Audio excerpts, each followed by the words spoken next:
HBCUs over the better part of the last 8 years have been really making strides to encourage more interface and cooperation with the United States government for international and domestic research. But a new report suggests that HBCUs and the United States Agency for International Development may be crossing each other in a not so fortunate way, and there are opportunities that may be missed. And here to talk today about chances for the HBCUs and USAID to work in more close proximity, Shanelle Haile, she's a lead researcher with RTAC Network, and Dr. Pearline Tyson, also a lead researcher with RTAC, who both issued the report talking about these cross sections of collaboration and better knowledge between the two sectors. So, ladies, I appreciate your time today. Thank you for having us. Thank you. So let's talk about the overwhelming data that you guys found. And Dr. Tyson, I'll begin with you. USAID is an organization that funds international development in partnership with organizations working domestically here in the United States, heavily invested in higher education institutions.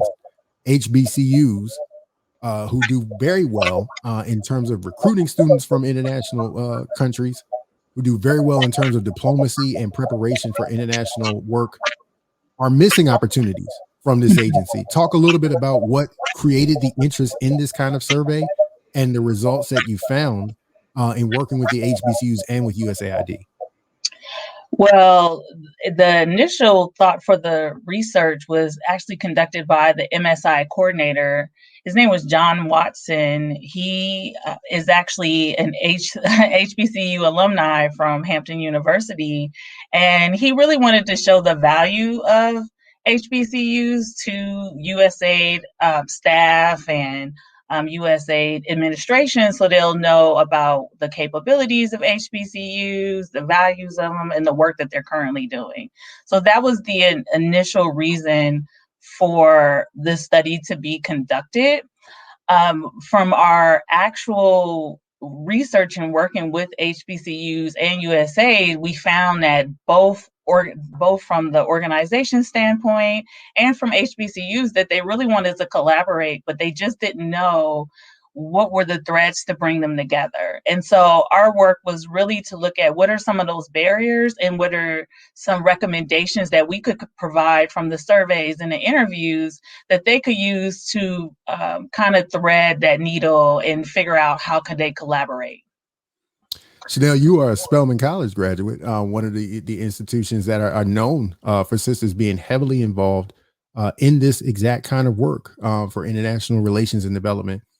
How were the schools identified to participate in the survey, and what surprised you most from their perspective about what they felt were missing from the interfacing opportunities? Yeah, well, first we reached out to all 101 HBCUs via phone and email to administrators, offices of institutional research, and where appropriate, deans and faculty. And given the time of year, given the difficulties of COVID, we were able to hear around 58 of those institutions via interview or survey. So we hear from everyone. Surprised me the most was sort of as an HBCU alum and anyone who is just sort of a proud proponent of the resources and just expertise at HBCUs. I was even taken aback at sort of the wide array of expertise, of areas of expertise at each of these HBCUs as I was talking to even the community colleges, the faith-based institutions. I was even, my alma mater is Spelman College, so I will represent them forever. But my sister school, Bennett College, I was just amazed at sort of the intersectional feminist work that they were doing and how that sort of is engaged in every aspect in health and education from a global focus. And I mean, it was just so easy for me when I wrote the report to sort of make the case that this is really a valuable untapped resource for USAID. And I say that as a former USAID person. I worked there for 6 years and never got to engage with HBCUs. And what was maybe more surprising than I thought it would be was just how much value there is and how much untapped resources there are. That's interesting that one of the things that stood out to me about the report is that there was a control, so to speak, for, how many people had the academic and the work experience credentials to say, you can implement some of the things that USAID is looking for. And the answer was many of the folks that are at HBCUs could do that, but they didn't have the awareness of a lot of the programs, or they felt like institutionally they didn't have the capacity to implement many of these things. Talk a little bit more about that part, because I think that is a significant element. And this is for both of you, where people who are practitioners and researchers and feel like, yeah, we could do that work, but I don't know if the school is going to put a lot of money behind it. I don't know if I'm going to have the staff to help with this. Talk a little bit more about that discovery in the survey. I'll start with one big one. It was the offices of institutional institutional research, excuse me, are so much smaller at HBCUs than they are at PWIs. And I say that now as a PWI as well, where my own institution has around close to 100 people in their offices of institutional research who can focus on what types of grants to go for, help you write the grants, target them, and strategize. Some of these HBCUs at most maybe have 5 people. Working there. And that is a huge detriment, especially when trying to get funding from USAID, which is also a large and bureaucratic and diverse organization, which one size does not fit all for funding, for fellowships, everything. So you really need to have people targeted on how to get funding from that particular institution. And HBCUs simply don't have those resources right now, even though they have the expertise.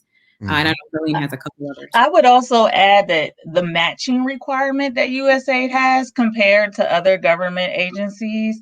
So we actually looked at 28 solicitations just to see the matching requirements, and almost all of them had a matching requirements, which already weeds out HBCUs that may not have the capacity, the monetary capacity to be able to have that matching requirement. And also they do not do staff building, like they don't pay for staff. So all this capacity building is not something that USA pays for. So that's not a part of their grant. So a lot of times if you are at an HBCU and you see a $5 million USAID grant and that you want to go for, you also need to be prepared to provide a match for that $5 million, which already weeds out small liberal colleges or smaller institutions. And especially during this time of COVID where other HBCUs are even struggling with enrollment, which we found when we were doing our interviews. Just for people who may be listening to this, who aren't, well versed in like the research or grant making nomenclature, when you say match, that's resources that the school has to have up front to be able to say, we want a $5 million grant and we have $5 million available, right? Yes. So USA, that's a requirement of even the cooperative agreements. And that's so tough because we hear this with agricultural funding, that states need to be equipped to match it, or the institutions need to be equipped to match it. So do you think that that's a government problem, where smaller institutions, they don't have to be HBCUs, but just smaller institutions or liberal arts focused institutions aren't equipped financially to even compete, even though they have the talent pipeline, even if they have the knowledge base, they can't even compete because it's a question of cash on hand. Even a nonprofit. So, I mean, even any organization that is trying to compete for a cooperative agreement or a grant would not have that capacity. Now, you can have where you could say some staff funding, you can do some in-kind costs, but to come up with $5 million in in-kind costs with space and staffing is almost impossible for a lot of these institutions. So it just weeds them out.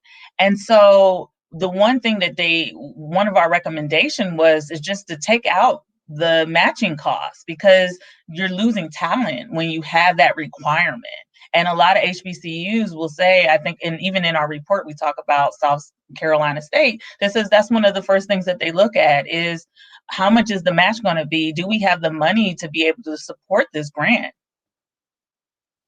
Shanelle, the other thing that was interesting, and we hear this so often, not just in federal opportunities, but in private companies that are looking to hire HBCUs and establish pipelines. We saw this with Google a couple months ago, is that when they see schools that the name doesn't automatically pop to them, if it's not a Stanford or Duke or MIT or Harvard, or for that matter, even a Howard or a Spelman, that it almost flies off the radar instantly. Is that something that an organization can remedy? Can you make middle managers, or can you make grant application reviewers not, or be more well aware of HBCUs or non-bias against smaller institutions? Is that even possible? Yeah, I mean that's one of the things we're hoping so, right? It's one of the recommendations we made. So that is one thing that came up in the research, is that USAID often privileges certain schools that have name recognition. So one of the recommendations we put forth is to sort of increase the education around HBCUs. There's more than just 5, right? And there are all these different HBCUs who do all these different things. So we've recommended quarterly brown bags and information sessions to let people know what each HBCU does, what their expertise is as well. In addition to, there are annual conferences that we hope HBCU leadership will attend. I know many of your listeners may be in administration, but those are really great opportunities to meet not just USAID leadership, but leadership all across the government, and sort of let it be known what your institution is known for and what successes you should. In addition, do you have anything, Pearline, on that? I think that's and I think also having more networking would actually help them in educating them on what does HBCUs do.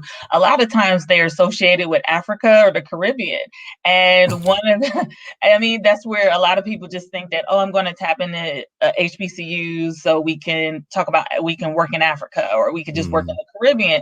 And we actually, from our own research, we had a strong knowledge to learn that a lot of HBCUs are doing work in Asia. A lot of HBCUs are doing work in Eastern European countries. So they're doing work all over the world, and they shouldn't be pigeonholed. And so one thing that we try to do in the report is we start spotlighting HBCUs so that they will know what kind of work that they're doing, so they can see that there's value in the work that they're doing. And the one thing is that we actually interviewed one PWI, which was Michigan State. And the one thing that they said was that they had a subprime contract with an HBCU. And they said, the one thing they could do is, they said that the work was impeccable, that, HBCUs have a knowledge base that is unmatched, and that every time they've partnered with an HBCU, that they've been able to tap into resources that they didn't even imagine, and do work that they couldn't even do without their support. The only issue they had with some of these schools was actually the administrative functions, how to bill, the contracts, and things that they didn't have. And that's only because the schools didn't have the capacity. So that was one of the things that pigeonholed. It's not the knowledge, it's not the expertise. HBCUs have all of that. And it's really about capacity building at these institutions so that they can be able to present that to places like USAID. And it literally can come down to, as you mentioned, Shanelle, 1 or 2 people. If you know a lot about HBCUs, 5, I would say in institutional research could almost be generous. There are some major institutions that have 2 or 3. If somebody goes out on maternity leave, if somebody retires, if somebody gets ill, that derails a large section of the portfolio of research grants, being made, or, how to oversee grants that have been received. Is that correct? In addition to institutional knowledge, that institutional knowledge often doesn't carry on when there's turnover in those positions. So that's a huge thing, because like I said, understanding how USAID works and how each of their programs work, it can be an entire job in itself. Right. And that's in addition to any funding that this institution may want to receive from HHS, State Department, education. I mean, these are all kind of targeted types of funding that you have to have specific knowledge to obtain. And when you lose one person goes on leave. I mean, just like simply the knowledge to catch up to apply for these grants is just a behemoth sort of undertaking. We know that resources at the center of this. It's resources that requires USAID to be a little bit better and knowledgeable about HBCUs. HBCUs got to have a little more infrastructure in place. What is one thing that the Black colleges could do and their executives could do that may not cost a lot of money, but it would make a substantial change now in their ability to attract or create partnerships with USAID and other federal agencies, for that matter? Well, our number one recommendation would probably be to engage the CBC. That was actually from a couple people we talked to at USAID, and engaging the CBC is really what pushes USAID to engage HBCUs, to be honest. And the funding, additional funding and allocations of funding is really pushed by the CBC. And so if HBCUs got together and they went to the CBC and said, hey, we really want to work with USAID, and look at this funding, and we want to have more funding, they really could get the CBC to push the agency to engage them more. And every single person. I think we talked about 2 or 3 different people who were in a higher administration at USAID who really recommended that. Yeah, and I would also add, more specific than that, is to engage members of the CBC who directly work with the Senate and House Foreign Relation Committees, because that is the purse for USAID specifically, for the foreign assistance budget that USAID receives. And so engaging those persons and getting them to sort of get the ball rolling within these foreign relation committees to say, like, you can even, the argument could even be made for earmarks, but just generally around things such as lack of match for funds and making that a requirement, thinking about a broader array of funding opportunities. As of right now, USAID cannot fund for domestic institutions. They cannot fund any sort of institutional capacity building. That's a congressional mandate. If advocacy starts to happen proactively, perhaps something could change. Perhaps there could be some flexibility there. But that is something that is no cost. It really is labor intensive, and just sort of the benefits of that could go beyond and could sort of impact positively all HBCUs for years. And just a quick note, and the final thing, and you ladies have been extraordinary. Thank you so much. But is there an amount that HBCUs or total grants made over a certain year or over a certain period, just to give folks a sense of the scope of the kind of funding and assistance that's available that HBCUs may be missing a part of? Is there a number that you would say, here's why you got to get involved, and here's why it's so important to have that legislative interface? Well, in the past, I would say since 2014, USAID has only awarded about $7.8 million to HBCUs, and the bulk of their funding has gone to PWIs. And so there's a funding out there for them, and the fact that they've only are getting these fractions of this money for the last 8 years says a lot. And there's money out there that they can tap in with education. When we actually did our survey, every single area of interest that HBCUs have is an area of funding that they can tap into with USAID. And so there's money there. It's just that HBCUs have to apply for it. And that was one of the things that, one of the recommendations that we received from USAID, or one of the things they mentioned, was that there's not enough HBCU applications overall. But when you look on the other side of that coin, when we would talk to faculty at the faculty level, they would say they're just overwhelmed. And sometimes some faculty members were getting grant announcements 2 or 3 days before they were due. And that's not enough time to put together a full USAID application, and they're just overwhelmed. There's no one to screen it for them, no one to help them, so they're doing it all on their own. And I just want to add that 7 to 8% over the course of 6 years, 2014 and 2020, annually, that accounts for fewer than 10% of the funds that go to all higher education institutions that USAID awards to each year. And so while HBCUs get the bulk of the funds for minority serving institutions, and that includes Hispanic institutions and APESEs, they get a very small percentage of all overall that can go to higher education institutions overall. So there's a lot of opportunity.